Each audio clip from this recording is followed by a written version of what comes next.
जी बिल्कुल, मैं इस वक्त किंग एडवर्ड मेडिकल यूनिवर्सिटी में मौजूद हूँ। जैसा कि किंग एडवर्ड मेडिकल यूनिवर्सिटी पूरी दुनिया में मशहूर है, इस वक्त मेरे साथ pro vice chancellor professor doctor Moin साहब मौजूद हैं।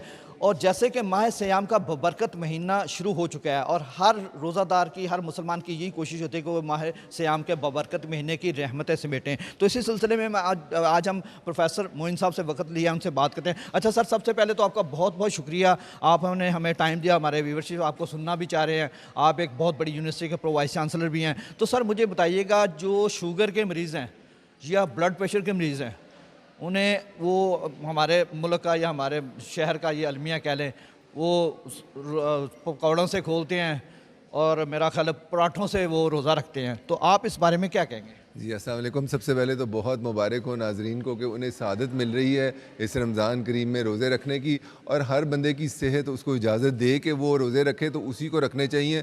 दो बहुत अहम बीमारियाँ जो हमारे मुल्क में बहुत ज़्यादा हैं, जिनमें एक शुगर है और एक ब्लड प्रेशर है। इन दो में हमें देखना ये है कि अगर हमें रोज़ा रखने की, सबसे पहले तो अपने डॉक्टर से पूछने की ज़रूरत है कि क्या हम इतने स्टेबल हैं कि हम रोज़ा रख भी सकते हैं कि नहीं रख सकते।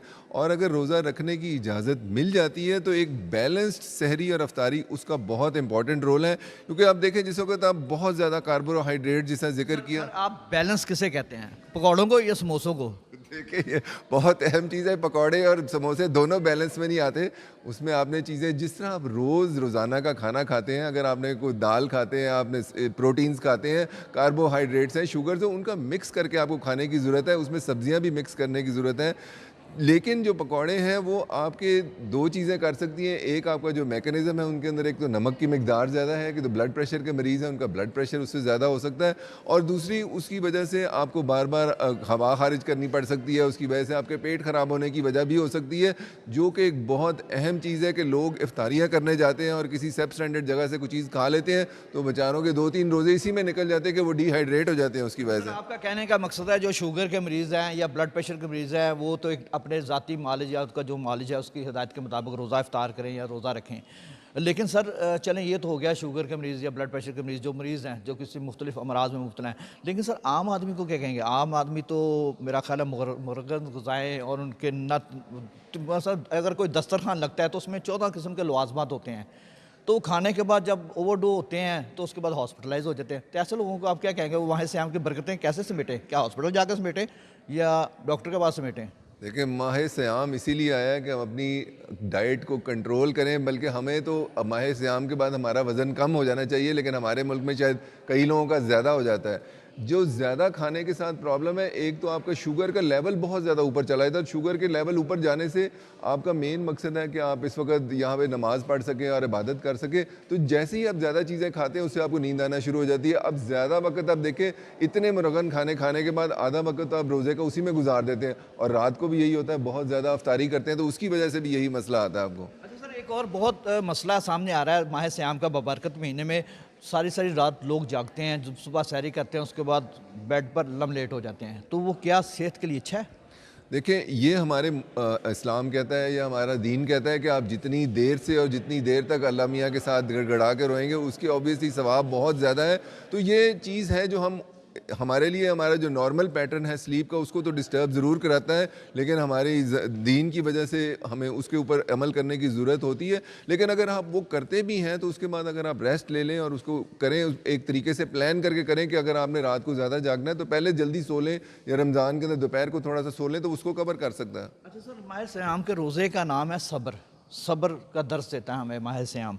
लेकिन सर हमारे जो लोग हैं, हमारे जो शहरी हैं, उनमें सब्र ख़त्म हो जाता है। वो दस्तरखान पर टूट पड़ते हैं जब रोज़ा खुलता है, और उसके बाद ना वो वॉक करते हैं, बल्कि जब रोज़े ख़त्म होते हैं 30 दिनों बाद तो उनकी तोंद निकल आती है। तो ऐसे लोगों को आप क्या कहेंगे?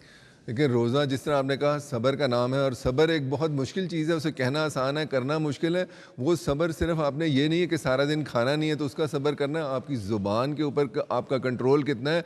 चूँकि जब आपको भूख लग रही होती है आपको गुस्सा तो चढ़ता है, और ये चीज़ इस वजह से इस्लाम में रखी गई है कि खुदा ताला देखना चाहते हैं कि आप अपने आप को, नफ्स को कितना कंट्रोल कर सकते हैं और उसके ऊपर कितना कंट्रोल करने की वजह से आपकी बाद में जो आपकी जितनी कुरानी जो इंस्ट्रक्शंस हैं उसके ऊपर आप फॉलो करने के लिए आप उसके बेहतर से बेहतर काम कर सकते हैं उस पर। अच्छा सर, आखिर में आपसे, आप प्रो वाइस चांसलर हैं किंग एडवर्ड मेडिकल यूनिवर्सिटी के, आखिर में आपको पैगाम देना चाहिए रोज़ादारों को, कोई मुफीद पैगाम, कोई आपने एज ए तिब्बी माहिर भी हैं आप ऐसे इस हवाले से कोई मैसेज ऐसा जो आवाम उस पर अमल भी करे और इस माह बरकत महीने की जो है सादतों को भी समेट रहे हैं, और उसके अलावा अगर हम बात करें तो इस मामले में पूरे रमज़ान में वो अपनी सेहत को भी बेहतर से बेहतर कर सकें, कोई वज़न कम कर सकें, इस हवाले से कोई मशवरा आप देना चाहें?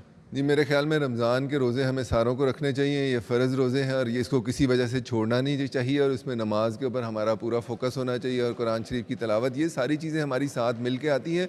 इसके साथ हमें साथ मिल के अपना, ये नहीं है कि सारी चीज़ें करने के लिए हमें अपने काम से छुट्टी कर लेनी चाहिए या हम अपने काम में जो पूरा फ़ोकस है वो ना करें, चूँकि वो भी एक इबादत के अंदर आता है कि जो आप आम दयानतदारी से करते हैं वो इतना ही इंपॉर्टेंट है कि उसके लेके चलें। लोगों की अगर कोई खिदमत कर रहे हैं, कोई ऑपरेशन कर रहे हैं, कोई आप किसी का इलाज कर रहे हैं, वो उसी तरीके से करें। और प्रॉब्ली इस महीने में सच बोलने की तो बहुत ज़्यादा अहमियत है ताकि लोगों की आप सहूलत कर सकें। तो हमें ये महीना हमारे लिए बहुत बेहतर साबित हो और उसके बाद हम अपने लिए बहुत सारी ढेरों नेकियां कमा के जाएं। यही हमारा मकसद होना चाहिए रमज़ान का हर साल।